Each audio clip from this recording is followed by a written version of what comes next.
sitting on your living room floor with a pair of scissors in your hand. You are staring at a cardboard box that just arrived from a viral vintage shop. Your heart is racing because you spent $100 on a total mystery. This is the exact gamble thousands of people are taking with EdJ VNTGE right now. This brand is absolutely everywhere on social media. You see these influencers pulling up pristine workwear jackets and rare athletic hoodies like they just hit the lottery. But is that what actually happens when a regular person clicks buy? We need to get real about the situation. This company is not some ghost operation.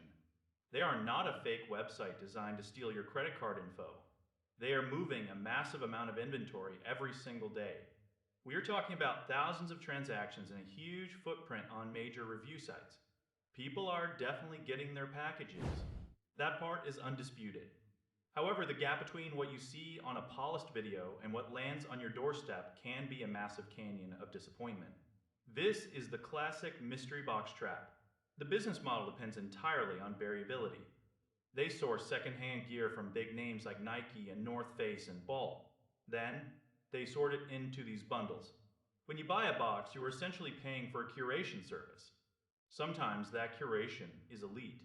You might get a vintage piece that would cost twice as much at a high-end boutique.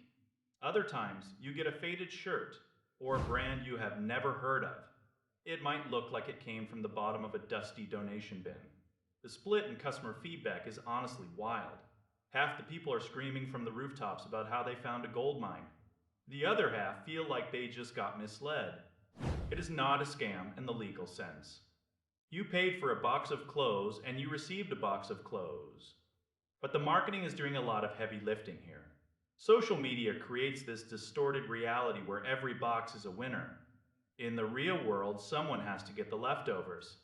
That is how the math works for these companies to stay profitable. If everyone got a high-value jacket for a tiny fraction of the price, the business would fold in a week. You have to ask yourself if you are comfortable with those odds. It is basically gambling for fashion. If you love the thrill of the hunt, and you do not mind a bit of risk, it might be a fun afternoon. But if you are looking for a specific item or a guaranteed level of quality, you are probably better off just buying exactly what you want from a resale site. This brand markets itself as sustainable fashion, which sounds great. Reusing clothes is better for the planet than buying fast fashion, but sustainability should not feel like a lottery.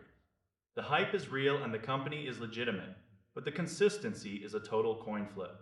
You have to go into this with your eyes wide open. Do not let a short video convince you that you are guaranteed to strike it rich with a rare find.